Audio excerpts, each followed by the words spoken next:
TV9 news కి స్వాగతం.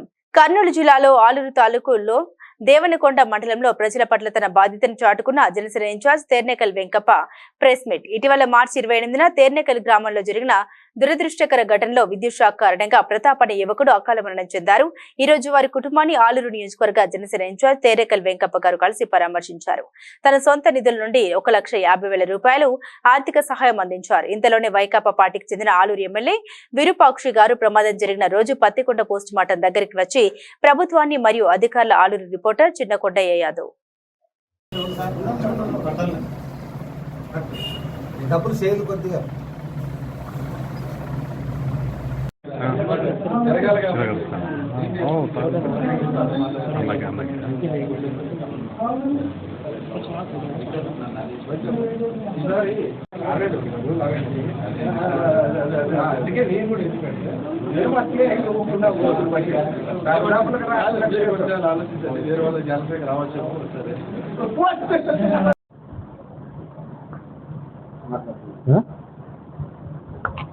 మనకు తెర్నకల్ గ్రామంలో మార్చి 28న ఒక ప్రమాదవశాత్తు ఒక బిడ్డ ఎలక్ట్రిక్ షాక్ తగిలి ఒక టెంట్ తీసే సమయంలో చనిపోయినారు.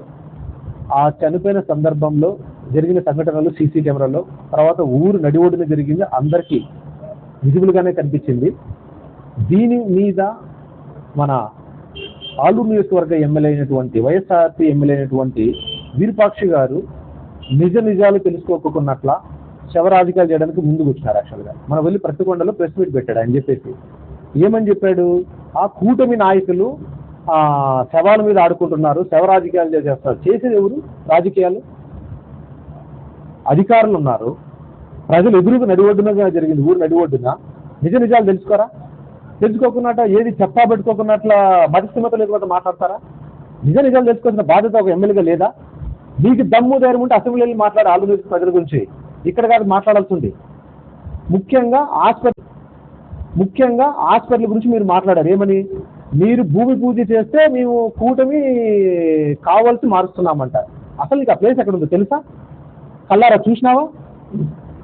జాయింట్ కలెక్టర్లు, ఆ కలెక్టర్లు, ఆర్డీఓలు, ఎంఆర్ఓలు ఊరు నడిఒడ్డున సభ పెట్టి వైకాపాతో పాటు అన్ని పార్టీల్ని పిలిచి కూర్చోపెట్టి స్థలం ఫైనలైజ్ చేసిన తర్వాత అందరి అంగీకారంతోనే మేము ఆ ప్లేస్ ఫైనలైజ్ చేశాము. ఎవరో ఇద్దరు చెత్తనాళ్ళు చెప్తే వాళ్ళ వెనకను పెట్టుకొని వాళ్ళ నమ్మి పెట్టుకొని ఎగేసుకొని మీరు వచ్చేసి ప్రెస్ మీట్లు పెట్టేసి చెప్తారా? నిజంగా ఎమ్మెల్యే అంటే ఏంటి? మెంబర్ ఆఫ్ లెజిస్లేటివ్ అసెంబ్లీ అంటే ప్రజల పక్షాన నిలబడాలి. నువ్వు ఎవరు పక్కన పడుతున్నావు? ఇలాంటి దమ్మిడికి పనికిరాని నాయకులు వెంటేసుకొని నువ్వు వాళ్ళ పక్షాన నిలబడకుండా పనికిరాని మాట్లాడుకుంటా దిగజాల రాజకీయాలు చేస్తారు మీరు. మీకు ఒక బుద్ధి జ్ఞానం ఉండాలి కదా. రాండి, మీకు నిజంగా నా దగ్గర రాండి, ప్రూఫ్తో నేను చూపిస్తాను. లేకపోతే కూర్చొని మాట్లాడదాం రండి జరిగిన సంఘటనల గురించి. ఒక 6 నెలలు 8 నెలలు మీరు అన్నారు కదా అక్కడ ఎందుకు సభ పెట్టాలని చెప్పేసి. అయ్యా, మా తెన్నకలకు హాస్పిటల్ కావాలి, అంత 10,000 జనాభా ఉన్న హాస్పిటల్ ఊరది. బడ్జెట్ కన్సర్న్స్ ఉన్నాయి, ఏప్రిల్ తర్వాత కొత్త బడ్జెట్ కన్సర్న్స్ ఉన్నాయి కాబట్టి దానికి వారం ముందే నోటీస్ ఇచ్చాం. సర్పంచ్తో పాటు ఉప సర్పంచ్లు, ఎంపీలు అందరికీ. ఊర్లో ఉండి ఉప సర్పంచ్లు ఎవరు వార్డు మెంబర్లు, మీ వైకాపా మెంబర్లు ఒక్కరు కూడా అటెండ్ కాలేదు. ఎందుకు కాలేదు తెలుసుకోండి ఫస్ట్. అది తీర్మానాలు ఎందుకు ఇవ్వడం లేదు అది తెలుసుకోండి. మరి యుగ రాజకీయాలు చేస్తుంది ఎవరు? మీరు కాదా? ఎప్పుడు 4 నెలల నుండి 6 నెలల నుండి మీరు డిస్కషన్ నడుస్తుంది. దీనికి కారకులు ఎవరు? మీరు నిజాలు తెలుసుకొని దగ్గర పెట్టుకొని మాట్లాడండి. కూటమిని నిందించే ముందు మీకు సరదా లేదు. ఒక బిడ్డ చనిపోతుందంటే మేము సహాయం చేయడానికి ఈరోజుగా మా కూటమి తరఫున తెలుగుదేశం నాయకులతో పాటు జనసేన నాయకులు అందరూ కలిసి ఆ కుటుంబానికి ప్రభుత్వం తరఫున ఏం చేయాలో మాకు తెలుసు. ఒక రెస్పాన్సిబిలిటీ, ఒక బాధ్యత ఉంది. మీలాగా వచ్చేసి ఏదో మీడియా ముందు ఎగేసుకొని మాట్లాడేది కాదు. ఈరోజు ఆర్థిక సాయం చేశాం గవర్నమెంట్ తరఫున. ఆ కుటుంబానికి ఏం కావాలో మా స్థాయి శక్తులు ఆ కుటుంబానికి అండగా నిలబడి బాధ్యతతో, ఒక రెస్పాన్సిబిలిటీతో కూటమిని ముందుకు తీసుకెళ్లే విధంగా చేద్దాము. మీరు ఇక నుంటైనా బుద్ధి జ్ఞానం తీసుకొని ఆలూరు నియోజకవర్గ సమస్యల కోసం అసెంబ్లీలో మాట్లాడితే బాగుంటుందని కోరుకుంటాము. ఇలాంటి చిల్లర రాజకీయాలు మాట్లాడితే అది మీ దిగజార రాజకీయానికి మీరే నిదర్శనం అవుతారు. మీ విజ్ఞప్తిగా వదిలేస్తాను. Thank you so much.